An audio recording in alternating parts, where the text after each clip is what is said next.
Now that I've got the hulls, the sides of the hulls epoxied, I want to turn my attention to the decks. Now there's a few things I need to get done before I can start coating them, but one of them is a little issue that came up when I screwed the deck down. In this area here, when we screwed the deck down, it didn't create a nice curve. It was very hard to screw down, and what it's done is put pressure onto the stringers, and it's just created a bit of a, not so much a flat spot, but just a hollow in the deck. And so I've been thinking of ways to be able to fill that. Now, the dodgy way would just be to get, mix up some fairing compound and just fill it, I'm not going to do that. And I was thinking maybe I could use a router jig and route out a section and then relay a piece of 3 or 6 millimeter ply into that. The hollow section, it's not that bad. It was about 5 millimeters. So I just wasn't happy with it. Anyway, I was just watching MJ sailing the other day, and they had a similar problem, a hollow in their floor in their deck, and they were going to fill it with foam and glass over top of it. And I started to think, what could I do? And I'd been thinking maybe I could, fiberglass, put some fiberglass mat in, but that's really, it's not ideal in terms of trying to shape and finish it off. And after watching them, I went, what about we do this? So I cut some strips of cedar, Western red cedar, to the thickness, maybe 1 millimeter more than what I really needed. And I've glued them onto the hull. Now, this beauty of this is it's going to be easy to shape, and it's not going to add a lot of weight. So I've glued the strips on now. The starboard side was a bit worse. So this one was about 5 millimeters on the port side. It was only about 2.5, 3 millimeters hollow. So it wasn't quite so bad, but I've done the same thing. Used these timber strips to fill that gap. They're going to get into and start planing this down and shaping it. Now, obviously, we'll put some fairing compound over the top once we get closer to the finished surface. But what I am going to do is I am going to put a layer of glass over the whole front section of this bow on the deck. Now, it's going to be walked on a lot, access to the sail locker at the front here. So it's not going to hurt, and it'll just give that little bit of extra support to the plywood. That's what we're going to do. We're going to start playing down this timber and shape and get rid of that hollow that had been annoying me for so long. So let's get into it.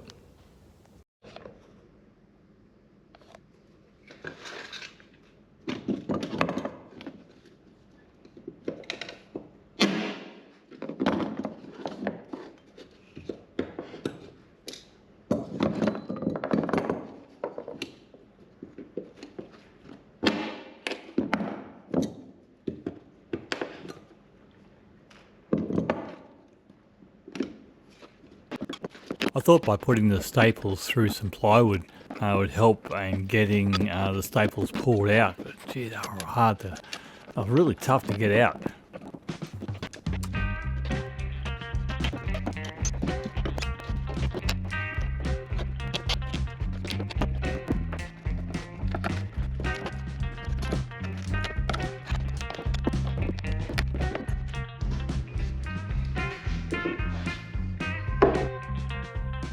started off using my crank gouge to take off some of the bulk, but in the end it was just as easy to use my plane.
Yeah, and once I got it all planed down flat, got the resin out, seal up the ends of the strips of timber, and get some fairing compound onto it.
In a comment in a previous episode, someone mentioned about using paint as a guide coat when sanding.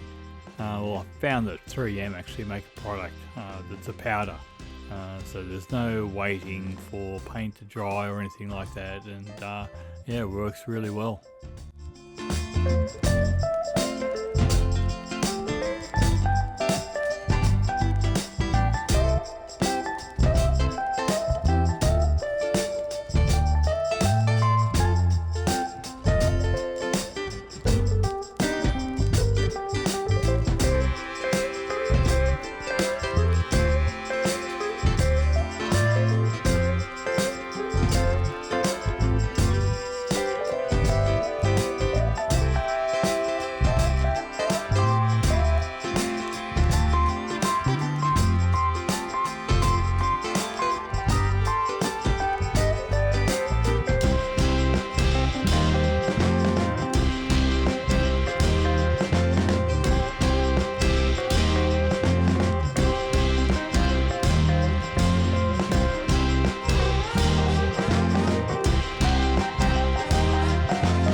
So you can see the dark patches where the guide coat is showing where it's a little bit low that needs to be filled.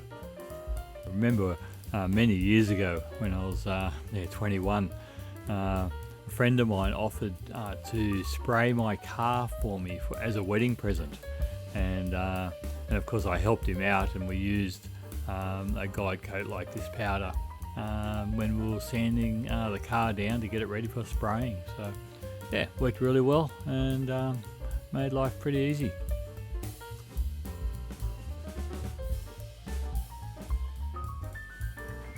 And this is the finished product, all sanded down, and it came up really well. Really happy with it. Still just got to put the layer of glass over the top of it, and that will be coming at a later time.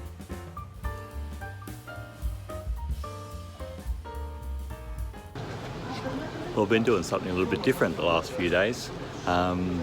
We got invited to do a test tour, if you like, of a bicycle tour for 3 days along the coast from Toyama. So we're on the last day, and we're heading up to our winery up in the hills outside of Himi. So I'll show you a little bit of that as we go along.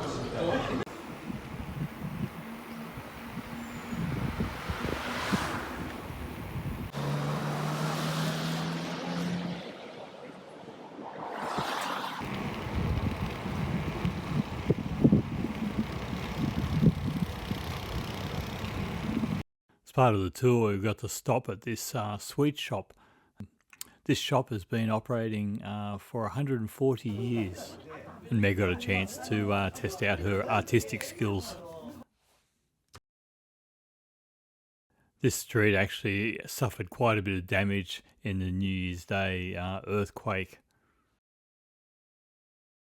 and of course there was lots of good food to be had.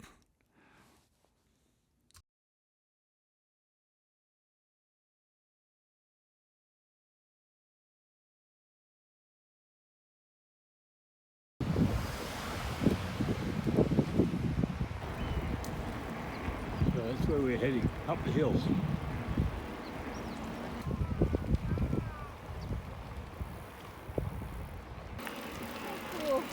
Deja vu. It's all right. Oh, いけるいけるいける。なんかなんか。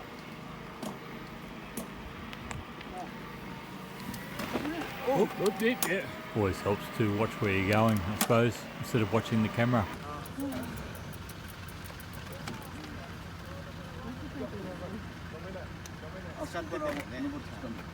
It ended up being a really good trip. Really enjoyed ourselves, and it was great at the end to be able to stand on top of the hill and look back to see where we started from.